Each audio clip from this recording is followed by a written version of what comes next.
eu queria aqui abrir esse texto de Salmo 92, do 12 ao 15, Salmo 92, do 12 ao 15. Acho que é um texto conhecido de muitos de nós, que pode muito falar conosco hoje, mover a nossa vida, nos levar para o centro da vontade de Deus. Salmo 92, de 12 ao 15, diz: o justo florescerá como a palmeira, crescerá como o cedro do Líbano, plantados na casa do Senhor, florescerão nos átrios do nosso Deus. Na velhice ainda darão frutos, serão cheios de seiva e de verdor, para anunciar que o Senhor é reto, Ele é a minha rocha e nele não há injustiça. Eu, meditando nesse texto, eu faço 3 observações sobre ele. E eu queria, assim, compartilhar essas 3 observações com vocês nessa noite. A primeira observação é que o salmista aqui, Davi, ele fala de um personagem, de uma pessoa, que é o justo. Só que durante todo o salmo, e depois em casa você pode ler, ele também usa a palavra ímpio. Ele também fala do ímpio. Na verdade, esse texto aqui, né, esse salmo, ele fala das grandezas de Deus. O próprio salmista louvando, engrandecendo o Senhor, e de repente ele destaca a figura do ímpio como alguém que não enxerga isso, como alguém que não reconhece. E aí ele termina fazendo essa comparação, que o justo, ele florescerá como a palmeira, e ele crescerá como o cedro do Líbano. Então a primeira observação que eu queria fazer sobre esse texto é: qual é a diferença entre um ímpio e um justo? Às vezes a nossa mente fica um pouco confusa com isso. Eu quero dizer para você que o ímpio não é alguém que não necessariamente frequenta uma reunião como essa, não é alguém que não carrega uma Bíblia debaixo do braço, muito embora até os cristãos hoje não estão fazendo mais isso, né? A Bíblia está no celular. Mas não é alguém que tem um estereótipo. O ímpio, na verdade, a palavra ímpio significa sem piedade. E aí, para a gente entender a palavra ímpio, a gente precisa entender a palavra piedade, que significa demonstração de amor e afeto pelas coisas de Deus. Significa que é uma virtude que permite render a Deus o culto que lhe é devido. Também tem relação com a compaixão e misericórdia em função do próximo. Ou seja, um ímpio não é alguém que não tenha um estereótipo de cristão, mas um ímpio é alguém que não rende culto a Deus verdadeiro. É alguém que não tem afeto pelas coisas concernentes ao reino de Deus. É alguém que vive sem referência. A maior marca de um ímpio é a independência. Essa pessoa, ela faz o que dá na telha. Ela não está preocupada se as suas escolhas, se as suas decisões, se as suas reações ou vontades, elas são respaldadas pelo Senhor. Ela faz a sua vontade, ainda que tenha um estereótipo de crente, como se chama por aí. Bom, e o justo? O justo necessariamente não é alguém que não peca. Não é alguém que em algum momento não pratique algum ato de injustiça. Não. O justo é alguém que foi considerado sem culpa. Foi alguém que teve a sua dívida paga. Foi alguém que foi considerado isento de responsabilidade. Romanos 3:24, você não precisa abrir, mas o apóstolo Paulo, ele fala aos romanos: sendo justificados gratuitamente pela graça, pela redenção que há em Cristo Jesus. A nossa justificação, a nossa conta foi paga por Jesus Cristo. Você pode dizer amém? Por isso você é justo. Você é justificado. E ainda alguém que esteja aqui, que por acaso ainda não teve essa experiência com Jesus, hoje é uma noite maravilhosa de você ter essa experiência, de você ser justificado pelo sangue de Jesus. Nós, queridos, todos nós aqui, a Liz, que nasceu agora há pouco tempo, todos nós nascemos no pecado. Nós não nascemos inertes, nós não nascemos neutros, nós nascemos com a herança de Adão. Nós nascemos tendenciosos e sob o jugo do pecado. Herdamos essa condição de Adão e só o sacrifício de Jesus Cristo que remove essa culpa, que paga essa conta na nossa vida. Só Ele rasga esse escrito de dívida. Você pode dizer amém? Colossenses capítulo 1 ao 13 é um texto que me chama muita atenção e tipifica bastante o que a gente quer falar com você hoje nessa noite. Ele diz assim, ó: Ele, Jesus, nos libertou do império das trevas e nos transportou para o reino do Filho do seu amor. Vou repetir esse texto. Ele nos libertou do império das trevas e nos transportou para o reino do Filho do seu amor. Essa libertação, esse transporte, essa justificação, esse cancelamento da dívida não se dá de forma automática. É fruto de uma escolha minha e sua. É fruto de uma decisão. Paulo também falando aos Romanos, texto muito conhecido nosso, que diz: se com a tua boca você confessa Jesus como teu Senhor e em teu coração creres que Deus o ressuscitou dentre os mortos, serás salvo. Serás salvo dessa condenação, salvo dessa dívida, salvo dessa sentença. Então, esse transporte desse império de trevas para esse reino bendito não se dá de forma automática, mas a distância a percorrer seja uma decisão, uma oração apenas. Isso pode ser feito hoje em nome de Jesus. Amém? Então, entendendo um pouquinho essa diferença entre o justo, entre o ímpio, eu quero dizer para você que, observando aí a humanidade e até minha própria história, um dos grandes obstáculos dessa decisão, que te tira de um reino e coloca em outro, é quando a gente se acha muito certinho. É quando a gente se dá por justificado em algumas boas ações que a gente pratica. Mas todos pecaram e estão destituídos da glória de Deus. Todos nós um dia vamos precisar fazer essa declaração. Ou encararemos Jesus como o nosso Senhor ou como o nosso juiz. Então, essa é a diferença entre um justo e entre um ímpio. E o salmista aqui, ele destaca isso. A segunda observação que eu faço nesse texto é: como é a vida de um justo? Se tem alguém aqui hoje que ainda não declarou Jesus como seu Senhor, ainda não teve essa dívida paga, e queira saber, tá, tudo bem, se eu hoje declarar Jesus como meu Senhor, no meu coração crer que Ele me salvou, como é que vai ser a minha vida? Um mar de rosas, você acha que é? Quem acha que sim?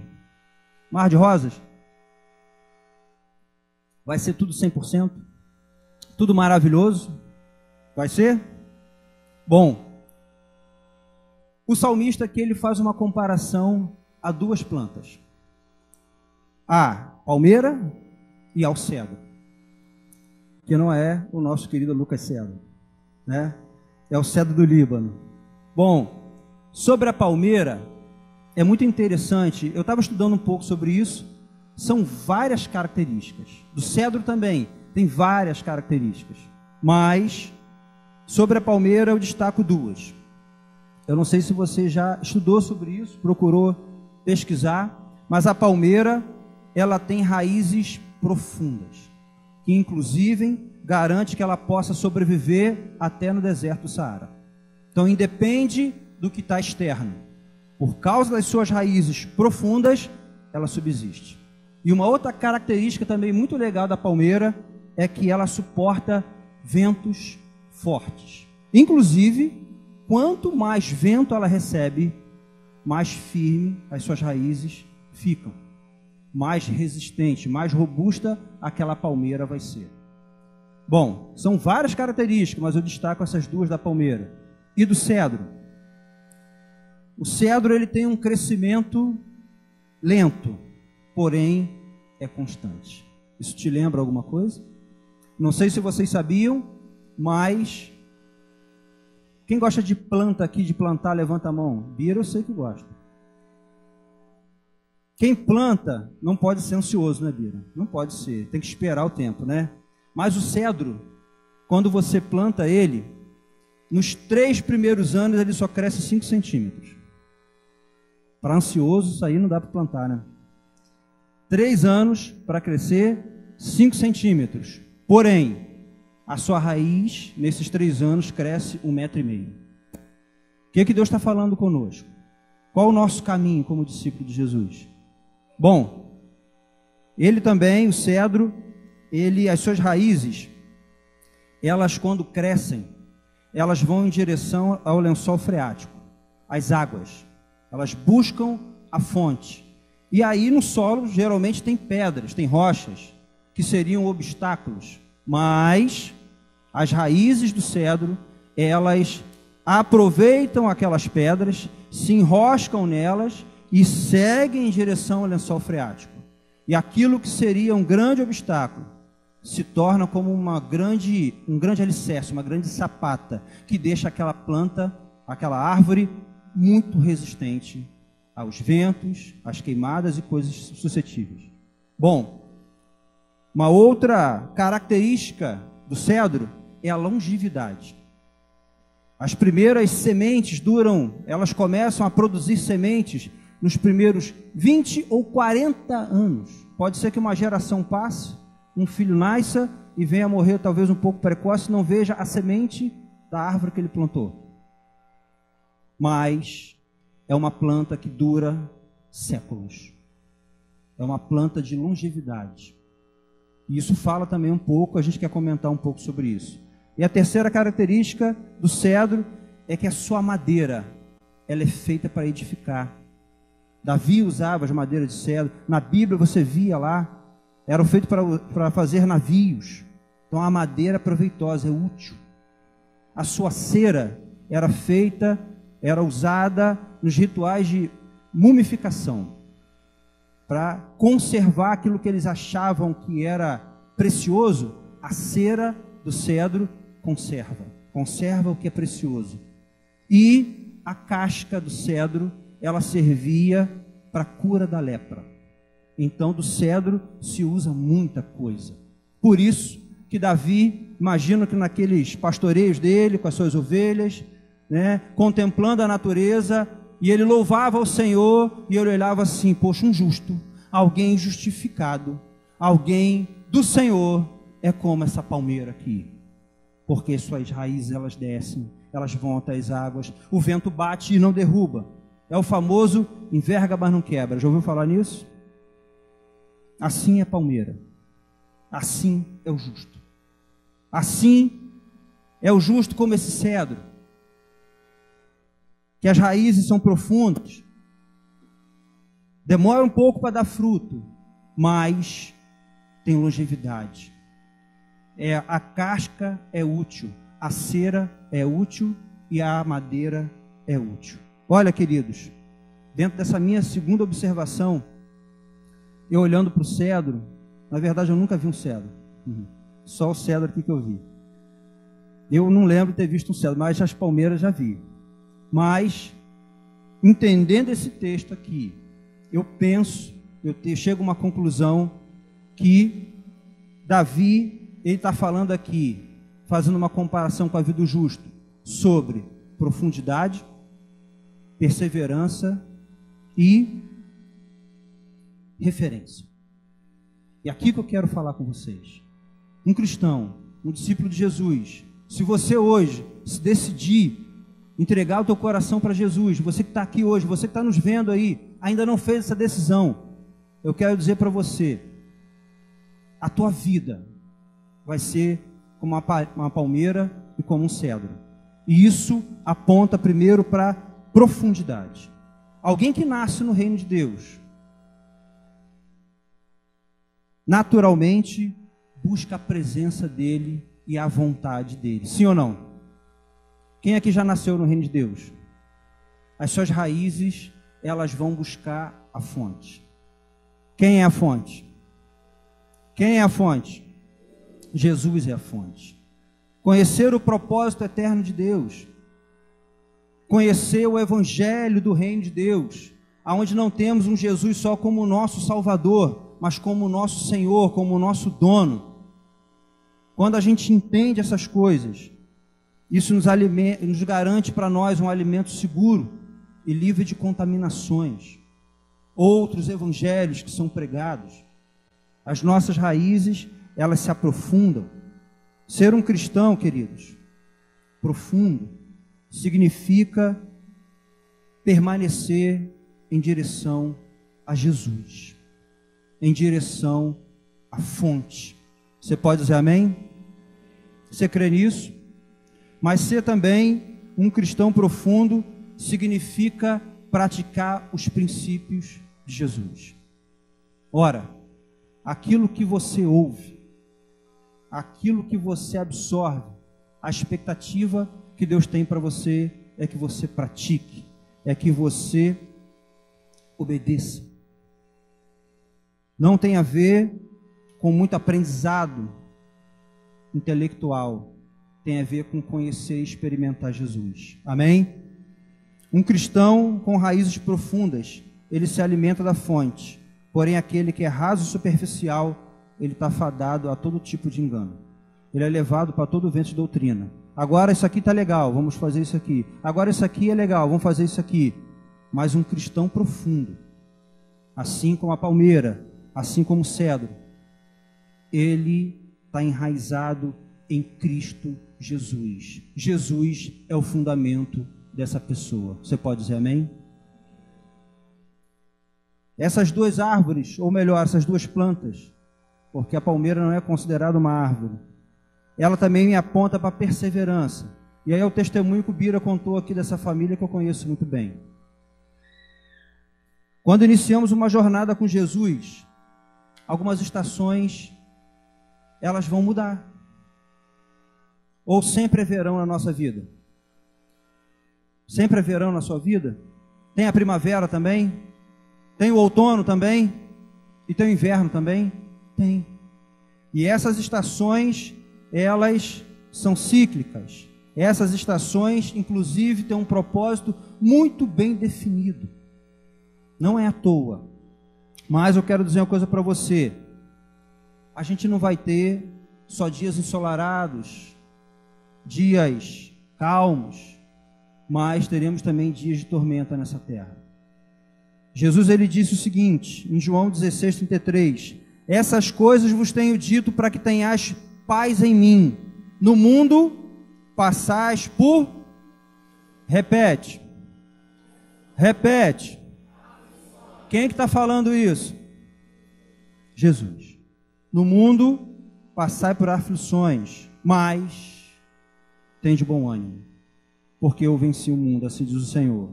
Bom, e a exemplo da palmeira, queridos, quanto mais o vento bate, mais firme a palmeira é. Eu quero dizer para você, Deus está falando contigo. Se você quer entregar teu coração para Jesus hoje e achar que a sua vida vai ser isenta de problemas, isso não é verdade. E se você está aqui, já entregou teu coração para Jesus, é um discípulo, está caminhando e está passando por algum problema, eu vou dizer, esse vento tem um propósito. É para te deixar mais forte, mais vigoroso, mais frutífero. Você recebe isso? Amém? Sabe por quê? Porque sabemos que todas as coisas cooperam para o bem daqueles que amam a Deus e são chamados segundo o seu propósito. Eu já disse aqui que essas raízes do cedro, quando elas encontram pedras, seria uma chance maravilhosa delas desistirem. Mas elas não só seguem, mas elas se entrelaçam naquelas pedras e aquelas pedras se tornam para ela algo muito bom. Vão dar sustentabilidade àquela árvore. Você já parou para pensar? Eu não vou nem perguntar se alguém aqui passa por alguma luta.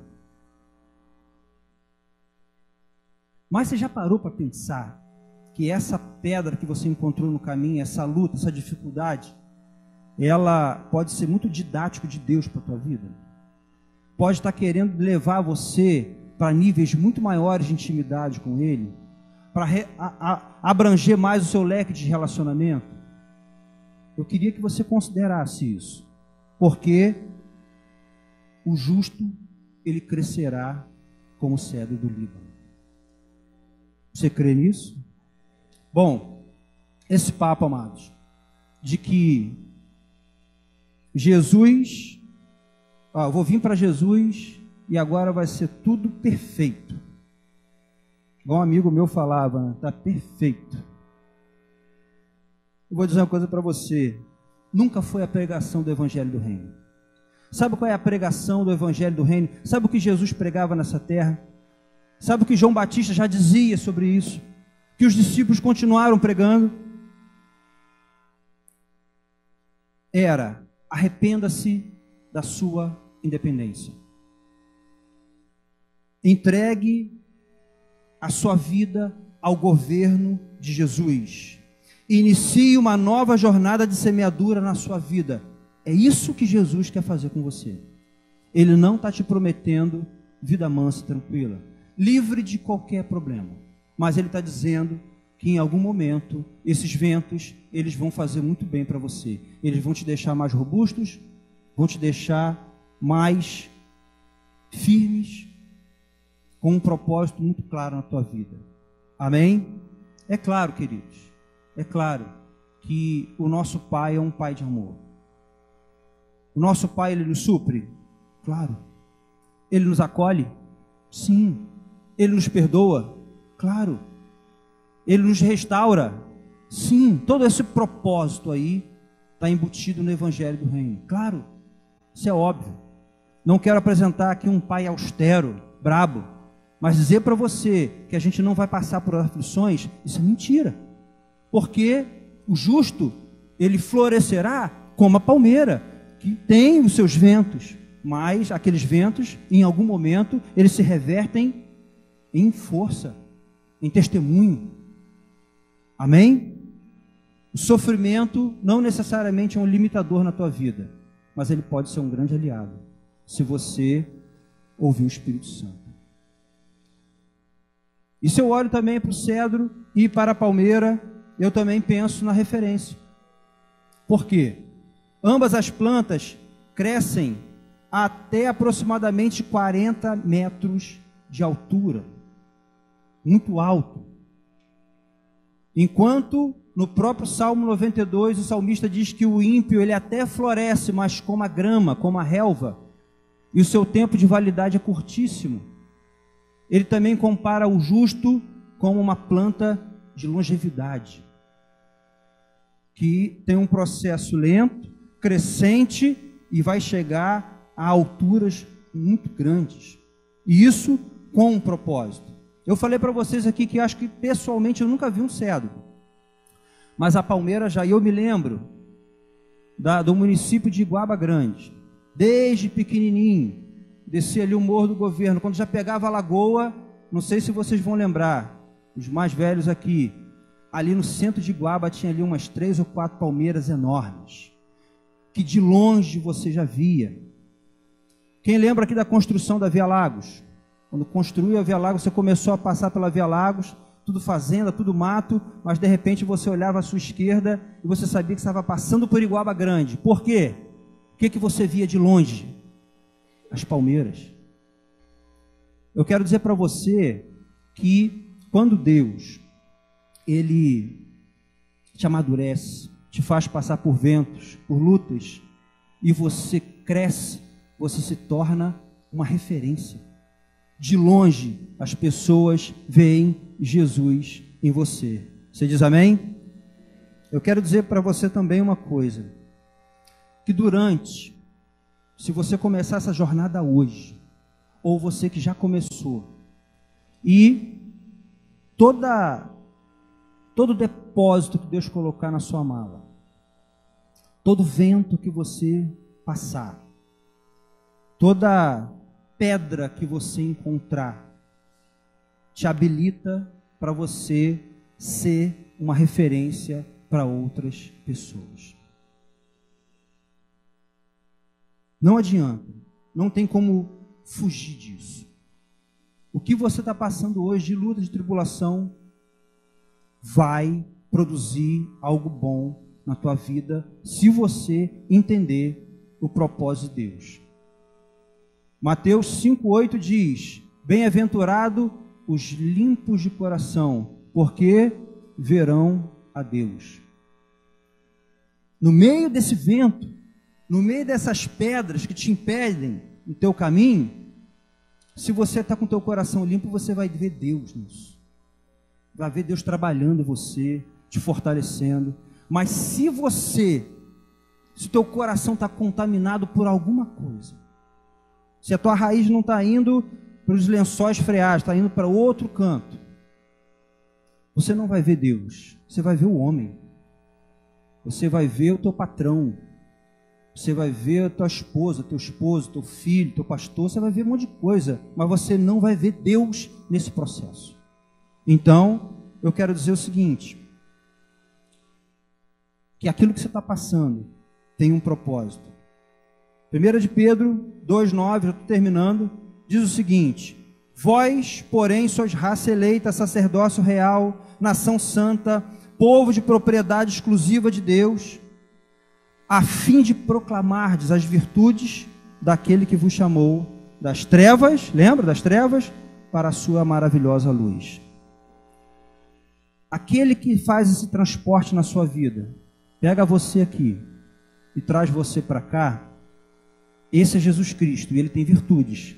E toda vez que você aceita, confessa, declara, admite, se rende, você recebe um ministério, você recebe um chamado, que é proclamar as virtudes de quem fez isso com você.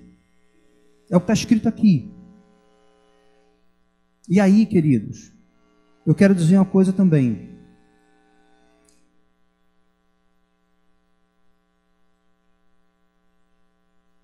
É mais do que anunciar o que você estudou dessas virtudes dele. É anunciar a experiência dessas virtudes na sua vida. Esse que tirou você daqui e trouxe para cá tem virtudes. E você foi chamado para anunciar essas virtudes. Só que não são virtudes teóricas. Não é algo que você vai no Google estudar. Essas virtudes fazem parte da sua vida. Essas virtudes, elas te alcançam. Elas te direcionam. Você pode dizer amém? Você foi chamado para edificar teu próximo. Você foi chamado para conservar o que é precioso. E você foi chamado para curar o que está enfermo. Você foi chamado para ser uma referência, para ser uma palmeira. Vou dizer uma coisa para você. O ambiente de trabalho seu, a sua família, é o seu campo missionário. Ali, Deus quer que você proclame as virtudes do Senhor. Você pode dizer amém? Qualquer ambiente que você se estabelecer, você foi chamado para ser um missionário ali. Ali é o teu campo missionário. As pessoas que estão à tua volta, elas têm uma grande expectativa de ver Jesus na sua vida. Então, seja a Bíblia que essa pessoa vai ler.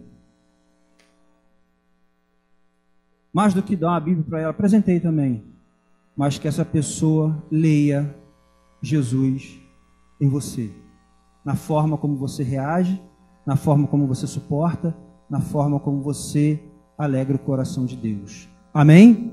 Desde que as pessoas vejam Jesus em você. E eu quero aqui concluir com a minha terceira observação. A gente fez uma comparação entre justo e ímpio. Ótimo. A gente já viu como é que é a vida de um justo, como a palmeira e como o cedro. Mas qual é o grande segredo da vida de um justo? A gente precisa voltar no Salmo 92. Você pode botar aí, Ju, para mim, por favor? Salmo 92.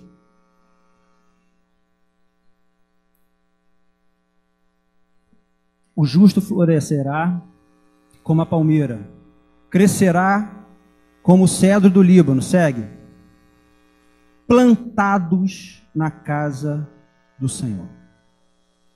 O segredo da vida de um justo é estar plantado na casa do Senhor. E a gente já descobriu que Deus não habita nesse prédio. Que esse prédio não é igreja. Deus habita onde? Eu não ouvi. Deus habita onde? Em nós. Deus habita na minha vida, Deus habita na tua vida.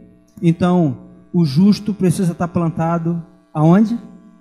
Em mim e em você. Eu quero falar de relacionamento, de conexão. A palmeira pode ser uma grande promessa, mas se ela não tiver plantada, nada vai funcionar. O cedro pode ser um grande projeto, daqui a 200 anos, mas se ele não tiver plantado, nada vai adiante.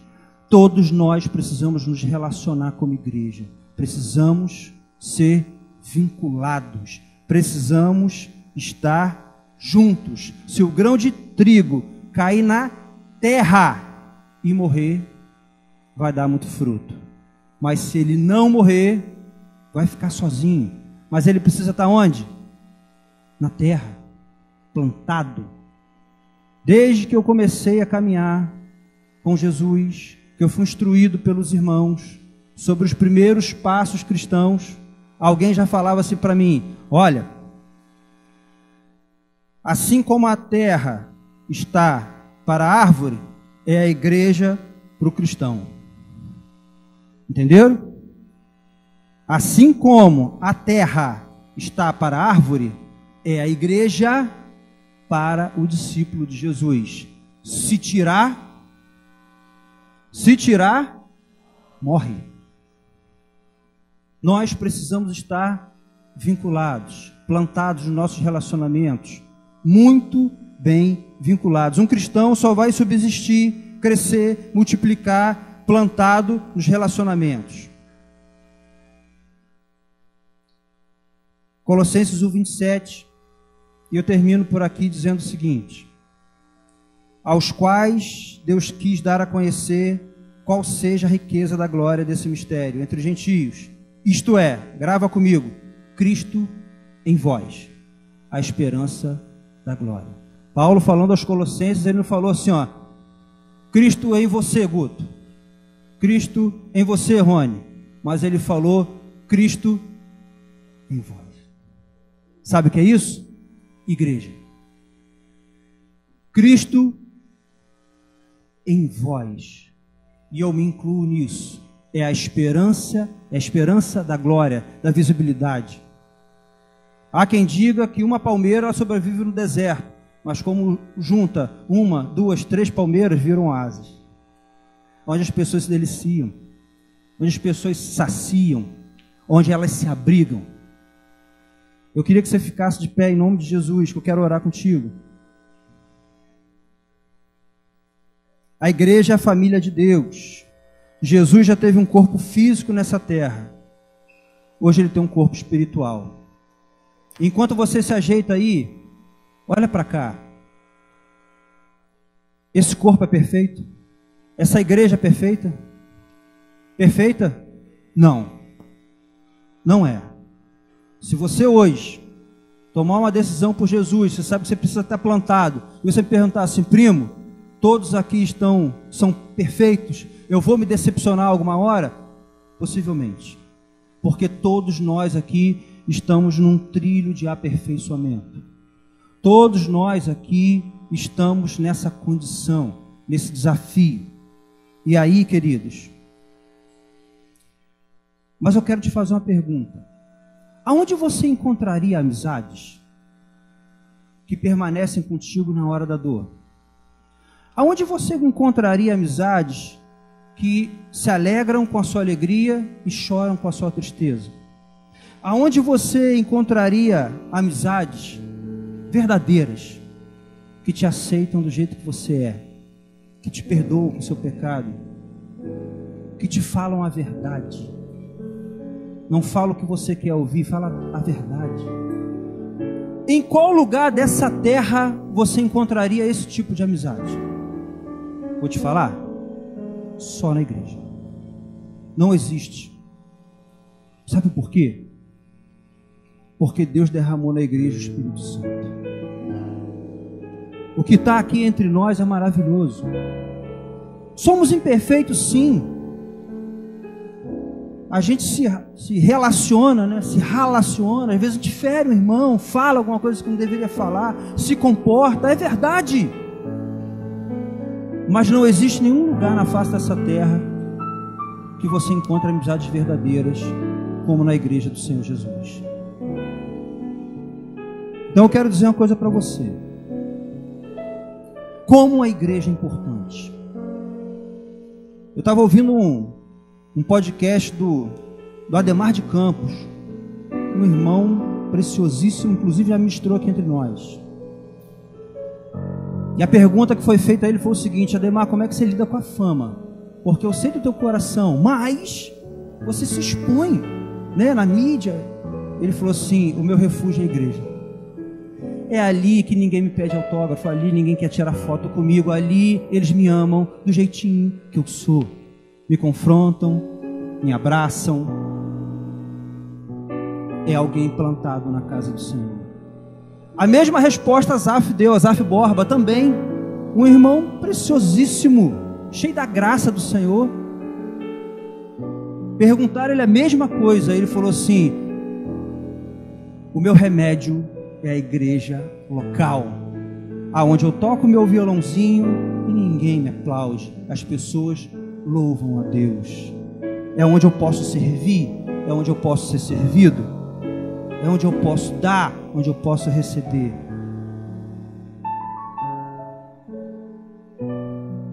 Como é que está teu vínculo com a igreja? Eu queria sim orar contigo, orar junto com você, na verdade.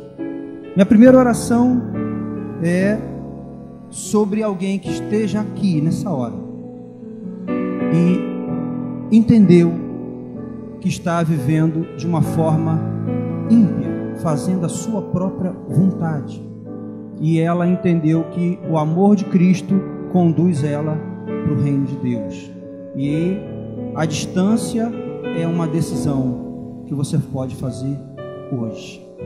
Quero orar contigo também que não tem sido profundo. Você já nasceu na fé, mas as suas raízes não estão indo em direção a Cristo. Você está um cristão raso, uma pessoa levada por toda sorte de doutrina. Tudo que vem te arrasta. E quero orar contigo também, você que está passando por aflições, só que você não entendeu que esses ventos, eles vão te fortalecer mais. Em algum momento você está angustiado por isso, e Deus quer lançar bálsamo no teu coração hoje. Deus, Ele quer te despertar a você ser uma referência. Você pode fechar seus olhos em nome de Jesus?